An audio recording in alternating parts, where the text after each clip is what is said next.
Hello friends, स्वागत है आप सभी को मेरे चैनल पे। तो आज की हमारी कहानी का नाम है नज़रिया। कहानी अच्छी लगे तो वीडियो का लाइक, सब्सक्राइब और शेयर ज़रूर करिएगा। अब कहानी को शुरू करते हैं। रोज़ का वही समय, सुबह जल्दबाजी में जॉब पर जाना, भागते भागते कभी कुछ छूट जाना, कभी कुछ।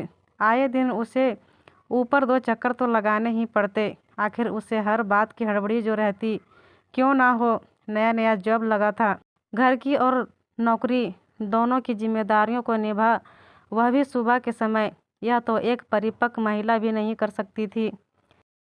विनीता तो बेचारी अभी महज 22 साल की थी। इतनी छोटी उम्र में पिता की बीमारी ने उसे इतनी जल्दी परिपक्व बना दिया था। आज भी वह कुछ भूल आई थी। गाड़ी स्टार्ट करने से पहले भागते हुए ऊपर आई। उसकी रोज़ की इन गतिविधियों को मुकेश जी अक्सर अपनी बालकनी से देखा करते और हमेशा उसे देख कुछ सोचते रहते हैं। विनीता इस बात से बेखबर अपनी भाग दौड़ की दिनचर्या में जी रही थी। मुकेश जी उम्र दराज थे, अपनी पत्नी के साथ अकेले रहते थे, घर का सारा काम खुद करते थे, यहाँ तक कि पत्नी के कपड़े भी स्वयं ही धोते। उनकी पत्नी अभी 2 महीने पहले पैरालिसिस की शिकार हो गई थी।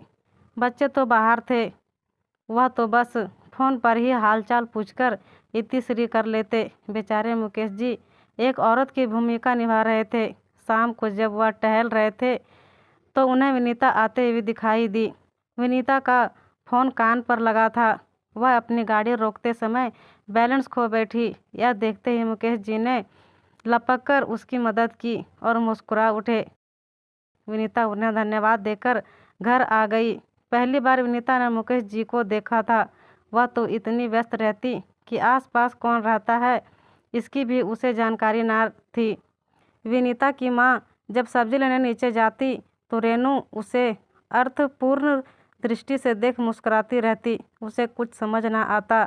इधर विनीता और मुकेश जी की अक्सर नीचे मिलते और विनीता उनसे रोज़ थोड़ी बहुत बातचीत कर ऊपर आ जाती। यह सिलसिला काफ़ी समय से चल रहा था। रेनू की नज़रें रोज़ अब इन दोनों की इन गतिविधियों पर रहने लगी।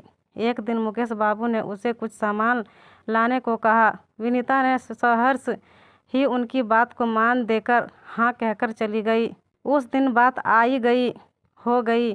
दूसरे दिन शाम विनीता जब लौटी तो रेनू ने देखा कि एक सुंदर सा बुके और गिफ्ट गाड़ी की डिक्की से निकाल कर मुकेश जी को फ़ोन लगाया। मुकेश जी भी तुरंत शर्ट के बटन लगाते हुए खुशी खुशी तेज कदमों से विनीता की ओर आए। यह सब देख रेनू ने सभी आसपास की महिलाओं के कान भरने शुरू कर दिए और विनीता को बदनाम करने लगी। इतनी सी छोकरी अपने पिता से भी बड़े उम्र के व्यक्ति से चक्कर चला रही है। यह बात अब धीरे धीरे सारी मंडली के लोगों में आग की तरह फैल गई। विनीता की माँ नीचे सब्जी लेने जाती तो सभी महिलाएं कानाफूसी करने लगती। विनीता की माँ को कुछ समझ नहीं आता। उस दिन तो रविवार था। विनीता बालकनी में बाल सुखा रही थी। तभी उसने देखा कि कॉलोनी की महिलाएं नीचे एकत्र हो गई है और विनीता की माँ को नीचे आने के लिए आवाज़ दे रहे हैं। थोड़ी देर में वहाँ कुछ बुजुर्ग भी एकत्र हो गए। विनीता को समझ नहीं आया कि माजरा क्या है। तभी नीचे से विनीता को देख रेनू बोली, अपनी माँ को तो ज़रा नीचे भेज। विनीता माँ से बोली, माँ तुम्हें नीचे बुला रहे हैं, सोसाइटी में कुछ घटित हुआ है क्या? विनीता ने सवालिया नज़रों से माँ की ओर देखते हुए कहा, बेटा पता नहीं, कुछ काम होगा, मैं आती हूँ, तुम पापा का ख्याल रखना।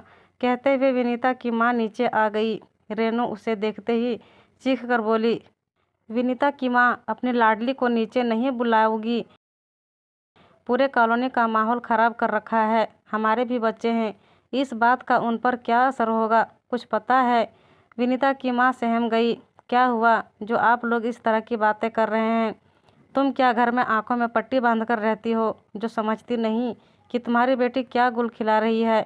कल तो मैंने सब अपनी आंखों से देखा है। मेरी आंखें धोखा नहीं खा सकती और मैं तो आए दिन इन दोनों को देखती रहती हूँ। कहते हुए मुकेश जी के घर की ओर देखने लगी। उन्हें भी आवाज़ लगाकर नीचे बुलाया। घबराए हुए मुकेश जी भी नीचे आ गए। जब उन्हें अपनी और विनीता का इस तरह की फालतू रिश्तों को लेकर कॉलोनी की महिलाओं का नज़रिया पता चला तो वह चीख उठे, बोले, किसी मासूम लड़की को बदनाम करने से पहले 100 बार सोच लिया करो। तभी रेनू हाथ मटकाते हुए बोली, हाँ हाँ, क्या कल जो देखा वह झूठ था? कल मैंने अपनी इन्हीं आंखों से देखा, विनीता तुम्हें गिफ्ट व फूलों का गुलदस्ता दे रही थी। विनीता को जब यह बात पता चली तो नीचे चर्चा उसी के बारे में हो रही है तो भागती हुई नीचे आई, बोली, आंटी, हर रिश्ते का एक ही मतलब नहीं होता। कहते हुए उसकी आंखों में आंसू बह निकले। मुकेश जी ने रेनू को क्रोध भरी नज़रों से देखते हुए कहा, हाँ, जो तुमने कल देखा था वह बिल्कुल सही था। मैंने ही विनीता से गिफ्ट और फूल मंगवाए थे। कल सालू का बर्थडे था, मैं अकेला रहता हूँ और उसे अकेला छोड़कर जा नहीं सकता। विनीता को मैं रोज़ आते जाते देखता था, सोचता था कि यह रोज़ आती जाती है, कभी मेरा भी छोटा मोटा काम कर देगी। यही सोचकर मैंने उससे बात शुरू की और वह भी मेरा मान रखते हुए सहर्ष मेरी मदद के लिए मान गई। आप अपनी गंदी सोच को सभी पर थोपने से पहले जांच परख लिया करो। बेकार एक लड़की को बदनाम करने चली हो।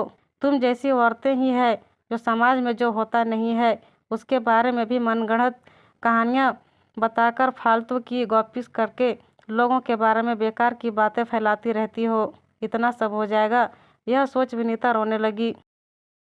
तभी विनीता की माँ ने उसके सिर पर हाथ रखते हुए कहा, बेटा, किसी का सहारा बनकर जो लोग काम करते हैं गलत भी वही लोग सुनते हैं। तुम तुम्हारा काम करते रहो, मैं तुम्हारे साथ हूँ। समाज के पास तो सिर्फ नज़र है, नज़रिया नहीं। तभी मुकेश जी ने विनीता के सर पर हाथ रखते हुए कहा, तुम मेरी बेटी से भी बहुत छोटी हो।